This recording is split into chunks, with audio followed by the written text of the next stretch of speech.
Friends, এসে গেলাম রোজ করার মতো নতুন ভিডিও নিয়ে। আশা করি ভালো আছে সবাই, আমিও ভালো আছি। তো আমি শেয়ার করার চেষ্টা করব পাবদা মাছের রেসিপি। তো মাছ এখানে আমি 3টে মাছ নিয়েছি।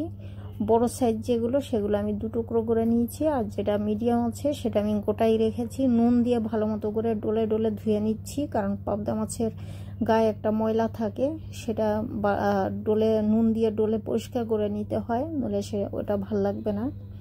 আবার এক একটা পাবদা মাছ হয় কি কালো থাকে, সেটাও ঘষে তুলে নিতে হয়। তো মাছগুলো আমি ভালো মতো করে নুন দিয়ে ধুয়ে নিয়েছি।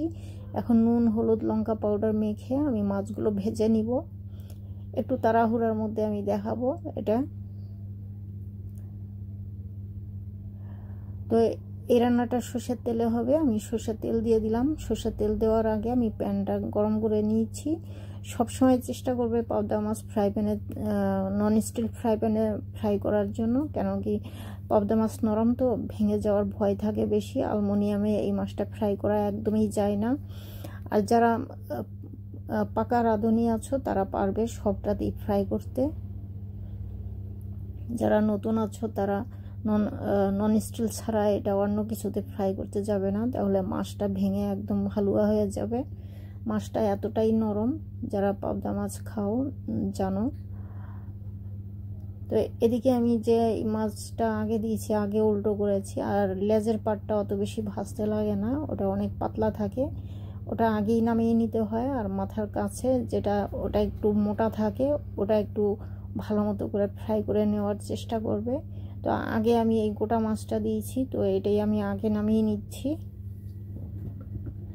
আর পাবদা মাছ ভেজে রান্না করতে লাগে না, আমি শাক দিয়ে করব বলে একটু ভেজে নিলাম। তো মাছগুলো ফ্রাই করা হয়ে গেছে, সবগুলো আমি তেল থেকে বার করে নিয়েছি। সেম তেলে আমি আর একটু তেল অ্যাড করছি। আর এই তেলের মধ্যেই আমি পেঁয়াজ কুচি অ্যাড করে দিলাম। এখানে মিডিয়াম সাইজ একটা পেঁয়াজ আছে। পেঁয়াজটা হালকা গোল্ডেন কালার হবে, আর তখনই আমি পরপর মশলা দিতে শুরু করব। কি কি দেব তোমরা একটু খেয়াল করে দেখে নিও। শাক মাছে কি কি যায়, বেশি মশলা যায় না, হালকার মধ্যে মশলা শাক মাছ তৈরি করতে হয়, নইলে এটা দেখতে ভালো লাগে না, খেতেও ভালো লাগে না। এখানে আমি নুন অ্যাড করলাম স্বাদ মতো, হলুদ দিলাম হাফ টিস্পুন হলুদ দিলাম, আর মিডিয়াম সাইজে একটা টমেটো কুচি, টমেটো লাগে না, তাও আমি স্বাদ বাড়ার জন্য একটু টমেটো দিয়ে দিলাম। চাইলে তোমরা এটা স্কিপ করতে পারো। দিয়ে দিলাম আদা রসুন বাটা 1 চামচ। আদা রসুন বাটা দিয়ে একটু নেড়ে চেড়ে গন্ধটা কাটিয়ে নিলাম। আর তখনই তারপরে আমি দিয়ে দিলাম এখানে 1 চামচের থেকে কম ধনে পাউডার, লঙ্কা পাউডার দিয়ে দিলাম। জিরে পাউডার তোমরা স্কিপ করতে পারো, যদি দিতে চাও তো দিতে পারো, কিন্তু বেশি লাগে না, সামান্য একটু দিলেই হবে। ওই যে বললাম, শাক মাছ যখনই করবে হালকা মশলার মধ্যে করার চেষ্টা করবে। আমি এখানে হাফ টিস্পুন লঙ্কা পাউডার অ্যাড করে দিলাম। এটা ঝাল আর কালার দুটোর জন্যই দিলাম। আর এখানে সিম আলু আমি শাকের সঙ্গে মিশিয়ে রান্না করব। তো সিম আলুটা সেদ্ধ হতে একটু টাইম লাগবে, ওই জন্য সিম আলুটা আমি মশলার সঙ্গে কষিয়ে নিচ্ছি ভালো করে। এই দেখো কালারটা কত সুন্দর এসেছে। তোমরা সবসময় চেষ্টা করবে যখনই শাক মাছ তৈরি করবে হালকা মশলার মধ্যে রান্না করার চেষ্টা করবে, এটা করলে দেখতে ভালো লাগে তরকারিটা। তো এখন সিম আলু কষানো হয়ে গেছে, এখন আমি পালং শাকটা দিয়ে দিচ্ছি। পালং শাক আমি প্রথম থেকেই ধুয়ে বেছে রেখেছিলাম, কেটে নিয়েছি। তো খুব বেশি মিহিন করে কাটিনি, মিহিন ছোট ছোট কুচিয়ে নেইনি।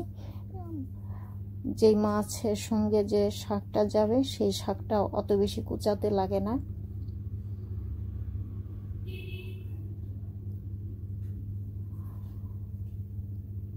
তো ভালো মতো করে নেড়ে চেড়ে নিচ্ছি।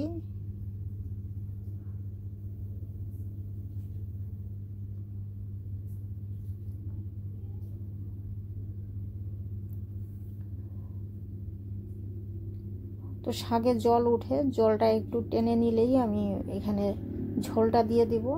এই যে শাকের জলটা শুকিয়ে গেছে, কারণ শাকের জলটা শুকিয়ে নিতে হবে, নইলে শাকের যে একটা কাঁচা গন্ধ এটা ভালো লাগে না। তো এখানে শাকে বেশি জল দিতে লাগে না, আমি হাফ কাপ জল নিয়েছি, যদি লাগে আরেকটু দেব। তো আরেকটু আমার লাগবে। দুবার আমি হাফ কাপ করে নিয়েছিলাম, মোট আমার 1 কাপ জল নেওয়া হয়েছে। এখন ভেজে রাখা মাছগুলো উপরে দিয়ে দিচ্ছি।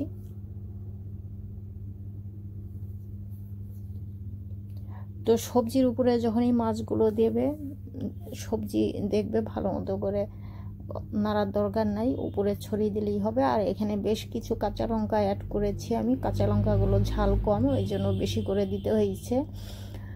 তো কাঁচা লঙ্কা দেওয়ার পরে আমি 5 মিনিটের জন্য ঢাকা দিয়েছিলাম। 5 মিনিট পর আমি খুলে একবার নুন চেক করে নিচ্ছি, আর সবজিগুলো সেদ্ধ হয়েছে কিনা এটাও একবার চেক করে নিলাম। তো সবজি সেদ্ধ হয়ে গেছে, নুন একদম ঠিক হয়েছে। এখন আমি শেষের দিকে ফ্রেশ ধনেপাতা অ্যাড করে দিচ্ছি।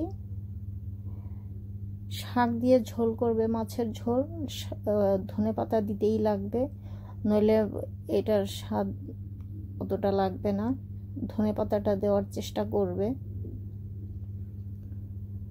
এই তো মাখো মাখো ভাব আছে, আমি এখনই নামিয়ে দিব, আর বেশি শুকাবো না। এটা ঠান্ডা হলে আর একটু জল টেনে যাবে, একটু ঝোল রাখলে ভাল লাগবে খেতে।